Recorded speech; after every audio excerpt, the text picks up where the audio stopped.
Ayun mga ka-farm lahat, bali na dito po tayo ngayon sa second lot, yung 2.7 hectare. Bali 2 lot lang po yung pagitan niya. So dalawang property lang yung pagitan po nung nitong 2.7 and then yung first video natin na 1.5 hectare. So bali dito po mag-start yung property. Ayan, sa muhon na yan. Bali dalawang muhon po ito kasi na-relocate na ulit. And then papantay po yun doon sa may puno ng nyug na yan. Ayan, may ikis naman. So bali ito po yung boundaries niya. Ayan, so bali tulat lang po ang pag-boundaries nito mula dun sa 1.5 hectare. And then overlooking din po ito mga ka-farm lot. Ayan, then tanaw din yung dagat So ayan, videohan natin. Ayan, napakaganda rin po nito, overlooking. And then sa kalsada may distance lang po siya na almost 100 to 150 meters po So mula Barangay Road. Ayan. Yan, so napakaganda. Ito po yung dagat niya. Yan, napakalapit lang tingnan. Ayan, bali overlooking sa dagat and then overlooking din sa mountain. Ayan. So napakaganda po magtayo dito ng bahay o rest house sa part na to kasi overlooking po yan kabi-kabila And then although overlooking siya, so marami din po siyang puno ng nyog So may product din sa loob ng property. Aside sa nyog, ayan, may saging. And then mais din po. Wow. Ayan, so sa fruit bearing trees, ano po yung fruit bearing trees ito na namumunga? Meron po ba itong santol o Anyog lang talaga siya. Okay, si Kuya po yung caretaker dito sa property na pwede rin natin kuning caretaker ulit. If ever mabili natin, Kuya? So pwede naman po kung sakali kayo din. Ayan, so may baka. So yun mga farm lot, pwede rin tayo mag-alaga ng baka dito if mabili natin yung property para at least mapanatili natin yung pagiging carabao grass niya. Ayan, so overlooking po ito kabi-kabila. So ito lang po yung mataas na part niya. Ayan, na pwede tayo magtayo ng bahay rest house. And then yung baba naman po yung farm mo, same nung lot 1 na 1.5 hectare. So kita mo po yung property mo sa baba Ayan, left and right. So ito naman po ito lang yung part na hilly niya and then yung baba niya almost platted na po ito. So slate hilly na lang. Yan, ito dala pa rin yan. So malawak, abot doon So yun yung boundaries niya, yung madumi na yun. Pababa pa. Okay, lalakarin natin yan. So yan, dalawa po yung overlooking view mo. So mountain view. Ayan, yung mga kabundukan, kung nature lover ka mga ka-farm lot.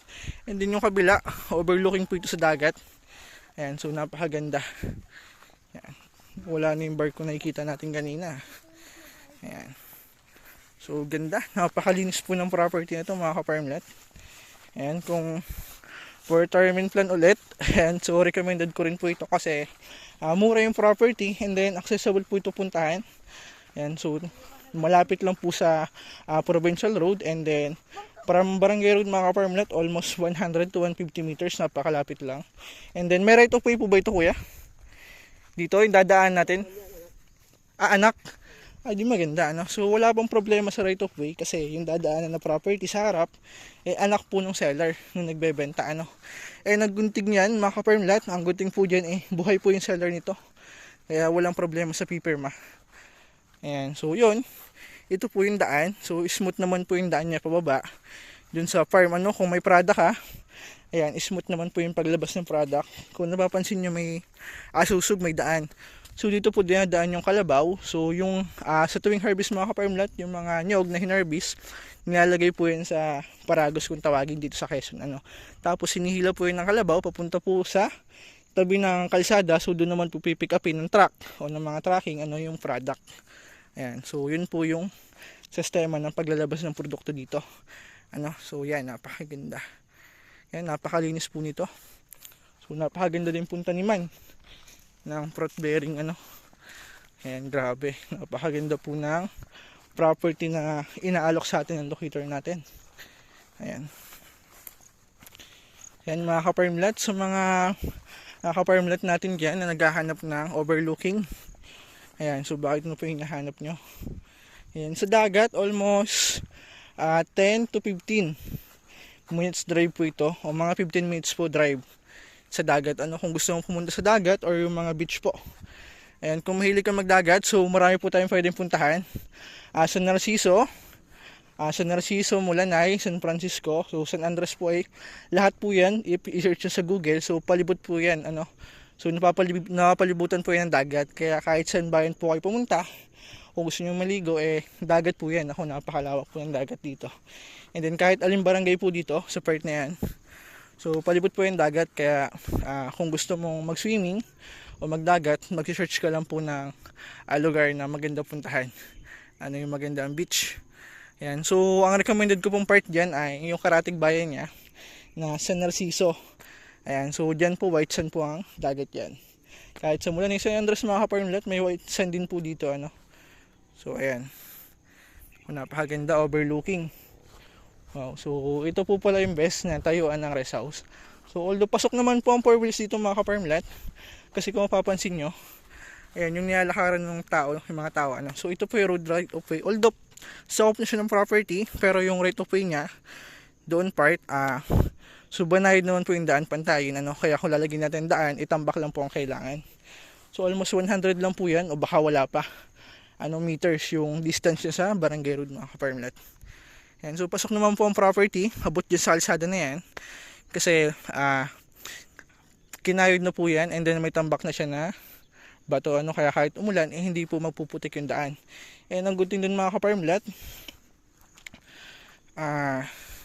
tawag nito, so yung kabila po niyan, kasi paikot po yung barangay road, ano, yung kabila sinyemented na, kaya soon possible simentohin na rin po yung kalsada dyan, ano. So inuuna lang po yung kabila, kasi ang budget naman po niyan per barangay, so kinukunik-kunik po yan barangay yung project para maituloy po yung kalsada mga ka-farmlet. Kaya kung hindi man ngayong taon, so possible may next year o next year pa. And so possible i-develop naman po yan, kasi dati may mga lugar po ako napupuntahan na wala pang kalsada o hindi pa cemented, na ngayon po ay sementado na, ano. So yun ang kagandahan dito mga ka-farmlet. Every year naman po may development dyan, no, kaya soon possible develop din po yung kalsada na sementohan. Pero ang good thing dyan, although hindi pa siya cemented, so pasok naman po ang 4 wheels, ano, sa property. Ayan. So kunting silip ulit din sa farm niya, ano. Ayan. So yan po mga ka-farmlet, yung nakikita mo. So dala po yun ng property. Ayan. So malawak pa po ito. And ang good thing dito mga ka-farmlet, malinis po yung property, ano. So hindi siya ganun kadumi, no? Kaya ang kagandahan po dyan, pag may hayop o kalabaw, baka ka, so mamimaintain natin yung taas ng damo, hindi agad natubo. Ayan. So napakaganda pong farm nito mga ka-farmlet. Recommended ko po ito for retirement plan, at the same time investment na rin po. Ayan, kasi napakamura lang po nito. Ayan. Ako, panalong-panalo po ito mga ka-farmlet. Yan. Hanggang doon pa po sa dimili sa baba. So, malawak pa. Ayan. Sa source ng tubig, pwede po tayo mag-deep well mga ka-farmlet. Ayan, sa internet signal. Ayan, so may na po ang signal, so need po natin ng signal booster. Ayan, so napakaganda po ng part na yan. Ayan, kung mahilig ka rin mag-alaga ng manok, tamang-tama yan. Kasi ang gusto po ng manok o yung manok panabong yung hindi masyadong pantay, ano, para hindi siya na-istikan ng tubig. Ayan. Ito iba na to, yung part na yan. So ito po pala sa atin. So yung pundulo na yun ay iba na may-ari, ano. So ito po yung sa atin, itong part na yan. Yan. So ganda. Napakaganda po ng ambience ito mga ka-farmlet. Yung mga ka-farmlet, kung interested ka, so message nyo lang po sa Viber, WhatsApp.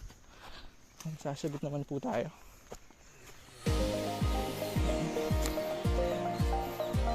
So ito maganda pa to, tatabasan lang to. Ito mga ka-farmlet, lilinisan lang po ito. Lilinisan lang po yung part na yan. Palibot po yan, kita na ang dagat. So yan, pag nalinisan po natin to, kitang kita na ang dagat.